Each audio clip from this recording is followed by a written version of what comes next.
Hi, this is Susan Knowles from SusanKnowles.com. That's SusanKnowles.com. It's there that I write newsworthy and political articles and share them with you and give you my opinions on them. I've been doing some research tonight on DCF, and through my research I've been tweeting out different things that I found, things of interest, but I wanted to kind of bring everything together for you here and talk to you a little bit about what I have found. One of the things that I have found most interesting is that I came upon the name of the CEO of Wayside, and it may have been tweeted out earlier on Twitter, but his name is Eric Massey. That's M-A-S-I. And again, he is the CEO of Wayside, where Justina is being held. I found that he was educated at Harvard and received his master's and doctorate from Harvard. And further in doing research, I found that in February of 2014, Olga Rocha, it's R-O-C-H-E, I don't know how to pronounce her name, how she pronounces it correctly, hope that's correct. But she is the commissioner of the Massachusetts Department of Children and Families, or DCF. Over 24 state representatives back in February 2014 had sent a letter to Governor Deval Patrick of Massachusetts and asked him for the resignation of the commissioner of DCF. It was interesting to note that a person by the name of Erin Bradley, who is the executive director of Children's League of Massachusetts, stood up and supported her and said how great she was and what a wonderful job she's done and how hard her job is. Well, it's fascinating, but I found another connection here. Eric Massey, who I told you about just a moment ago, the CEO of Wayside, is also the chair of the Children's League of Massachusetts. So Erin Bradley, who supported the commissioner of DCF, is the executive director there, and this Eric Massey, the CEO of Wayside, is the chair of the same Children's League of Massachusetts. So they're kind of all together. They all know each other. Now, other things that I found is that more than 1/3 of social workers are not licensed at DCF.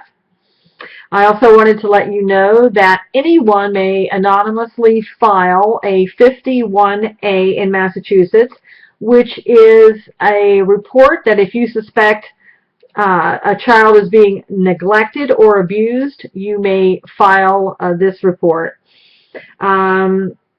DCF has been questioned by lawmakers over the disappearance of children. Also, it is interesting to note that State Representative David Linsky said that, he would not be in support of freeing Justina. I think you may recently recall that lawmakers were trying to get somebody to do something about it and free Justina. Mr. Linsky is the person who stood up and stopped that from occurring. And he basically said that, he didn't want it to go any further, that there were appellate rights that she could have considered, and so therefore that wasn't the appropriate way to do it. However, in the Jeremiah Oliver case, he did stand up and ask for an investigation of DCF. And my question to Mr. Linsky is, why did you not give the same consideration in the Justina Pelletier case? According to Justina's sister, who saw her on Friday, she indicates that her health is worst ever that she has seen it. And it's also during my investigation, I've seen that the DCF is ignoring Dr. Phil's phone calls. And also, it was a case in the Hancock case, Caden Hancock.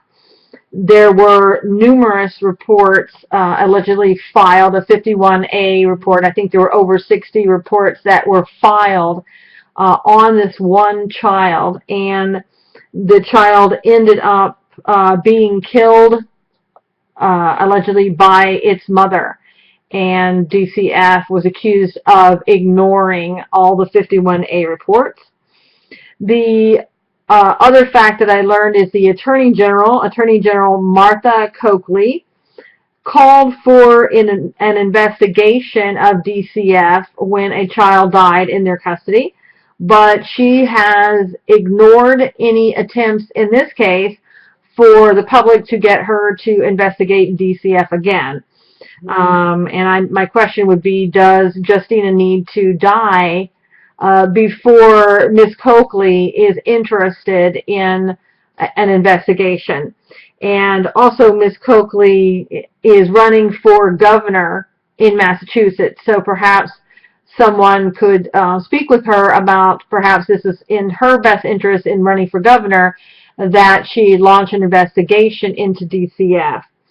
And so for right now, that's all I wanted to talk to you about, but I did want to sort of summarize everything together, get this out to you, and encourage you to, keep looking, keep calling and texting, and keep doing what you can to get some reason here in the Justina Pelletier case. Again, I hope you go to my website at susanknowles.com, and I'll talk to you soon. Take care.